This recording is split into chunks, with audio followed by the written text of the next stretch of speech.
Boa noite. Hoje no Pente Fino Entrevista, aqui pela TV Bom Dia, temos o prazer de receber pela primeira vez o senador Lazier Martins. Ele que a semana está em Porto Alegre, também está sentindo o frio gaúcho, ele que conhece muito bem. E gostaria de, ao longo dessa entrevista hoje, alguns temas picantes, relevantes para a sociedade brasileira que quer respostas dos nossos políticos em Brasília.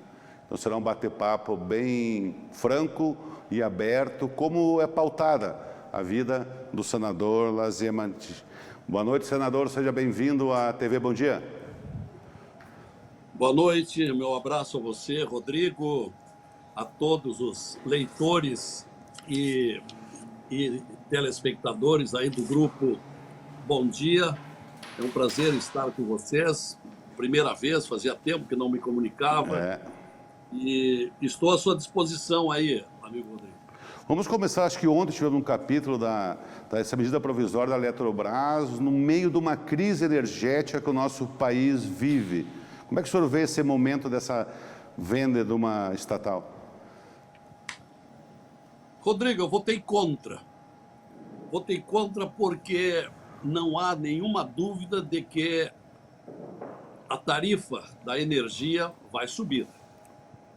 Afinal de contas, a medida provisória que foi discutida muito às pressas, de afogadilho, esteve lá na Câmara, recebeu um mundo de emendas, e os chamados jabutis.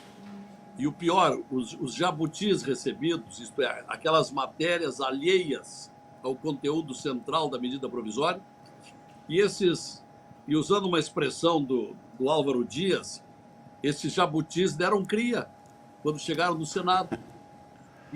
E uma outra coisa que foi lamentável e até certo ponto ridícula, inédita, nada menos do que 4 relatórios foram feitos pelo relator nas últimas 40 horas para ir à votação.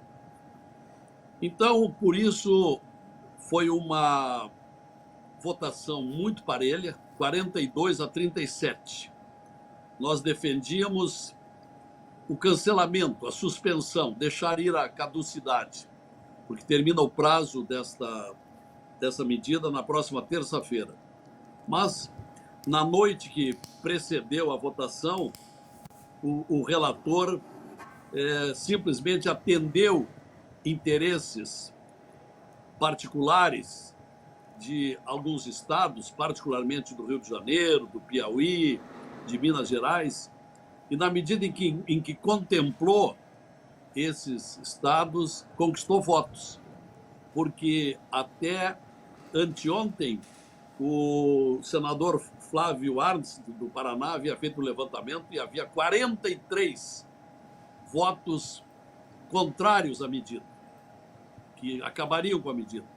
Mas aí, como houve essa barganha, não há outra definição, houve a barganha de atendimento a alguns interesses regionais, e essa barganha virou aí vários votos e deu, então, o 42-37.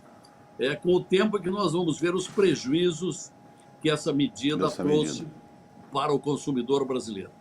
Mas uma questão que o senhor fala dos jabutis, das emendas, dos interesses, eu acho que a gente vive uma crise muito forte no país, não é de hoje, e eu vejo a luta do senhor com relação ao foro privilegiado, a prisão em segunda instância, para moralizar um pouco a questão pública, né? O colarinho branco que a gente não vê impunidade. Como é que o senhor vê? O senhor sente muita pressão aí dentro em função desse seu posicionamento? Eu tenho me incomodado muito, sabe, Rodrigo? Eu venho de uma profissão que é a mesma sua, na comunicação social, onde era uma coisa bem mais agradável, bem mais charmosa, não é? Era, ainda mais como profissional de televisão, que mais ou menos corresponde no trabalho, o profissional de televisão é muito paparicado. Na política acontece tudo o inverso. Não sendo do mesmo partido, daquelas pessoas que se aproximam, ou daqueles colegas de parlamento, é só a diversidade. Eu entendo há muito tempo, desde a minha longa vida na comunicação, que o grande problema brasileiro é a corrupção, é o desvio de recursos públicos, é a impunidade. Então eu entendo, Rodrigo e telespectadores e leitores, que o ponto de partida para o desenvolvimento do Brasil tem que passar pelo rigor dos brasileiros, pelo comportamento dos brasileiros, pela legislação mais severa. Mas o que nós temos visto é o contrário. Aquelas famosas medidas contra a corrupção foram completamente desfiguradas numa madrugada na Câmara dos Deputados. Infelizmente. E depois foram substituídas pela lei de abuso de autoridade, quer dizer, em vez de punir os delinquentes, passou a se criar condições para punir as autoridades, isto é, o delegado, o policial, o juiz de direito e assim por diante. E agora, para culminar, anteontem, esta escandalosa votação de 408 votos e 69 contra, que enfraquece a lei da improbidade administrativa. Veio agora para o Senado. Nós vamos combater. Eu, particularmente, vou atacar seriamente essa decisão lá da Câmara. Então, nós estamos criando cada vez mais estímulos à delinquência e à impunidade. Os vícios só aumentam, senador. Os vícios da política só aumentam desta maneira. Exatamente. E aí nós já temos uma pecha, não é mais do que pecha, é uma verdade, de ser um dos países mais corruptos do mundo. Nós estamos no 71º lugar, não é? Dinamarca, Noruega, estão lá nos primeiros lugares. Nós estamos no 71º, país corrupto, e que vem cada vez aliviando mais as situações. Agora, recentemente, fizeram a anulação das condenações do Lula, o grande chefe da gangue, que quase levou à falência a nossa maior empresa brasileira, a Petrobras, e agora essa votação que vai trazer impunidade a agentes públicos, sob a alegação de que estiveram distraídos, não viram e cometeram uma infração contra o dinheiro público. E aí não merecem punição pela lei da improbidade administrativa. Então eu tenho lá a PEC 35, desde abril de 2015, para tentar mudar o sistema de indicação dos ministros do Supremo. Hoje o Supremo é um tribunal ideológico, político. Eu sou autor do projeto de lei do restabelecimento da prisão após condenação em segunda instância, que vinha vigorando até novembro de 2019, mas aí, para tirar o Lula da cadeia, o Supremo mudou a jurisprudência. Então, senador, essa questão da soltura do Lula, a gente não teve ainda um efeito cascata disso. Isso é uma preocupação no mundo político e jurídico, que os demais condenados possam se livrar de suas penas. Eles estão começando a entrar. Você veja, o Sérgio Cabral, que está condenado a 300 anos, está pedindo pelo menos a anulação de uma pena que ele sofreu de 14 anos, porque ele sofreu a pena lá na Justiça de Curitiba. E outra coisa que está nos preocupando muito, o pessoal está procurando recuperar aquela verba apreendida. O primeiro a se apresentar pedindo a devolução do dinheiro é o senhor Emílio Odebrecht, né, o pai do Marcelo Odebrecht, que já requereu, e o ministro Lewandowski deferiu, para que a empresa Odebrecht recupere uma verba considerável, agora não me lembro bem do valor, e para não errar, não vou dizer, mas é um valor alto, que ainda está depositado num banco lá da Suíça. Então, se todos correrem atrás da recuperação desse dinheiro, serão 14 bilhões de reais que foram apreendidos, produto do crime, serão entregues aos bandidos. Barbaridade. Senador, foi hoje que saiu o nome dos indiciados da CPI da Covid. O senhor está acompanhando dentro do Senado. Como é que o senhor vê? O senhor já foi um crítico a essa CPI, eu vi algumas colocações do senhor na mídia com relação que o senhor disse que era um grande circo, acho que foi esse termo, se eu estiver errado, o senhor me corrige. E continuo achando, Rodrigo, é um circo. É um circo. Porque ali, as testemunhas são tratadas a chicotadas verbais, eu defino. Quem não vai ao encontro das inquirições do Renan Calheiros e do Aziz, ou do Humberto Costa, ou de alguns outros ali, que são maiorias, é 7-4, né? 7 que querem levar para o Pelourinho, querem levar para o impeachment o Bolsonaro, são 7, e 4 são governistas. Então, quem não depuser a favor, leva pau, é criticado, é insultado, e agora estão sendo ameaçados de processo policial, etc. Então, está tudo errado, né? Eu lá no início, eu tinha recém saído do hospital com a Covid, estavam fazendo a lista, e o meu partido, Podemos, tinha direito a uma vaga de titular e uma vaga de suplente. E o Álvaro Dias me perguntou se eu queria entrar. Eu disse, olha, eu não quero. O Renan Calheiros de relator, de jeito nenhum. Eu tenho conflitos muito sérios com o Renan Calheiros. É um sujeito que está crivado de processos policiais. Só no Supremo ele tem 9 por propinas que recebeu. Então, como é que um sujeito investigado, profundamente incriminado durante o processo da Lava Jato, como é que vai investigar os outros? Mas no sistema político mostra que está errado. Está errado, não poderia ser assim, mas acontece que a maioria aprovou essa comissão e elegeu. O Girão, do meu partido, o Eduardo Girão, chegou a se candidatar a ser o presidente da comissão. Mas aí só teve 3 votos. E o Aziz teve os outros todos para ser eleito. O Aziz que tem processo também lá no Amazonas, né? Então não dá. Eu quero ver no que vai dar. Eu acho que alguém tinha que levar a ficha desses integrantes da comissão que estão envolvidos em processos criminais e mostrar para eles quem são vocês para investigar se vocês têm processos muito mais graves do que esses que teria cometido. Eu acho que o Bolsonaro cometeu algumas falhas clamorosas. A principal delas é que atrasou demais a encomenda de vacinas. Alguns óbitos poderiam ter sido evitados. Então, isso aí é muito sério.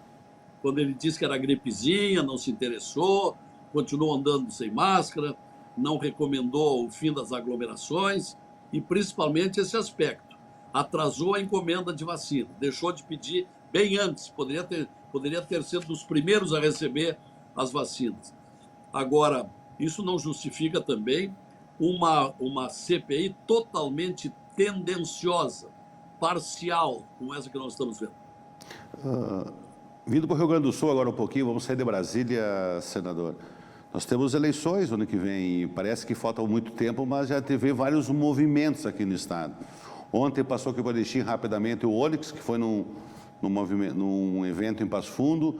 Tivemos o dia inteiro aqui o presidente da Assembleia, o Gabriel Souza, juntando nessa coligação, tentando fortalecer uma coligação MDB e PSTB, cada vez mais claro para mim. E como é que o Podemos está se colocando nessa situação no próximo ano? Nós somos um partido ainda pequeno. Nós estamos esperando um pouquinho mais para ver com quem coligar.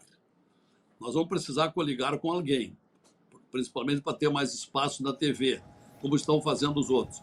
Mas como o quadro ainda está muito enigmático, para dizer pouco, nós não decidimos ainda. Porque até agora o único que comunicou a sua candidatura é o Luiz Carlos Heinze. Vai concorrer pelo PP e já está em campanha. Ele esteve aqui a semana passada e falou essa informação. Ele já declarou publicamente, já deu entrevista. Até eu estive num programa de televisão em Porto Alegre em que ele declarou que é candidato. Então vamos esperar mais um pouquinho mais para ver com quem vamos nos definir, mas vamos apoiar alguém para o governo do estado. Por outro lado, o governador Leite está com as suas possibilidades crescendo muito para a prévia que será realizada em novembro pelo PSDB. Ele é pouco conhecido no Nordeste, mas pelo que já senti junto a conversas com ele, o Leite está querendo fazer lastro para concorrer com mais chance na próxima eleição, né? Não do ano que vem. Mas ele é um forte candidato do PSDB. E estamos aguardando isso que você falou aí. Vamos ver como será essa coligação. O PSDB vai se juntar com quem? Eu estou achando que vai dar samba, para falar em gíria, com relação ao MDB. PSDB e MDB é uma hipótese. É uma hipótese. E agora, chegando aqui para a nossa região, Erechim, Alto Uruguai, mesmo o senhor não estando muito aqui de presença física, esse ano passado, até em função da pandemia, mas eu acompanhei alguns recursos que o senhor mandou para cá, e eu acho que só na saúde deve ser já em torno de 1,5 milhão, é isso, senador? Exatamente. Eu fui várias vezes procurado pela direção do Hospital Santa Terezinha, e até o meu pessoal aqui da retaguarda me entregou aqui. Em 2016, eu apresentei uma emenda já entregue de 300 mil para o Hospital de Caridade. Em 2019, para o Hospital Santa Terezinha, junto com a bancada, 200 mil. Em 2019, o Colégio Agrícola Ângelo Emílio Grando, 67.410. Até aqui tudo pago. No ano passado, para o Hospital Santa Terezinha, R$ 708.800. E agora, aguardando o pagamento até agosto, 270 mil para equipamentos ou veículos na área da saúde. Isso aí dá 1,5 milhão na soma total. Não estou fazendo nenhum favor, é uma obrigação nossa de atender às reivindicações, principalmente da minha parte, que tenho destinado de 80% a 90% das emendas parlamentares, tenho destinado à área da saúde, e 15% para ensino infantil e creches. Eu te agradeço aqui em nome da região, porque nós somos uma região, historicamente, senador, abandonada pelos governos. Quase da divisa, às vezes tem gente que quer pular para o outro lado do rio, porque normalmente a gente tem um bordão aqui que o Estado acaba em Passo Fundo, viu, senador? E a gente vê que está começando a mudar um pouco, e a gente torce, nós precisamos. No anúncio da semana passada, o governador Eduardo Leite, muitos recursos de infraestrutura, eu disse assim, vocês ganharam muito. Não é que ganhamos muito, ganhamos tão pouco em outros tempos que foi obrigado a dar agora para melhorar um pouco a nossa questão de infraestrutura de estradas. 1/3 de nossos acessos aos municípios, 32, nós não temos asfalto, em pleno século XXI. Então, nós vivemos no meio da poeira e do barro aqui, um ou outro. E isso o senhor sabe, que é um homem de imprensa, que isso atrapalha muito o desenvolvimento de uma região. Ainda mais da nossa, que nós temos uma característica da proteína animal, que é muito suínos e aves aqui para os frigoríficos da nossa região e também de Santa Catarina, né, senador? Isso é consequência da grave crise econômico-financeira que nós estamos vivendo. Nesse particular, o Eduardo Leite, com a reforma da Previdência que ele alcançou, ele está começando a obter superávit. E com esse superávit, há poucos dias, ele anunciou a atenção a várias estradas do Rio Grande do Sul. E tenho a impressão de que vai alcançar também aí esta região. Mas nós precisamos muito da reforma administrativa, que seja extensiva a todo o Brasil, a reforma tributária, providências que tardam muito. O presidente Bolsonaro havia prometido na sua campanha, lá se vão 2 anos e meio e nada acontece. Então, esperamos que ainda haja tempo. Eu acho que a da Eletrobras não era a prioridade, afinal, a maior empresa de energia elétrica da América Latina e que vinha dando lucro, não era recomendável que fosse a primeira. Mas nós temos na União mais de 100 estatais deficitárias. Se aliviar estas empresas com a privatização, até os impostos poderão ser reduzidos. E quando se reduz impostos, se estimulam investimentos em empresas privadas. E isso nós estamos precisando. Senador, o nosso tempo está terminando. Queria te agradecer a sua participação aqui na TV Bom Dia. E quando o senhor estiver aqui na nossa região, o senhor é nosso convidado para estar aqui pessoalmente. Muito obrigado, senador. Muito obrigado, Rodrigo. Brevemente, eu pretendo dar uma chegada por aí. Eu sempre tive muita ligação com Erechim e é muito mais seguido, mas essa pandemia, já há 1 ano e 3 meses, tem nos impedido de andar por aí. Mas, se Deus quiser, até agosto, no mais tardar setembro, darei uma chegada em Erechim, uma região que gosto muito e que é próspera, vive uma crise igual aos outros. Mas Erechim está muito melhor do que municípios da metade sul, por exemplo.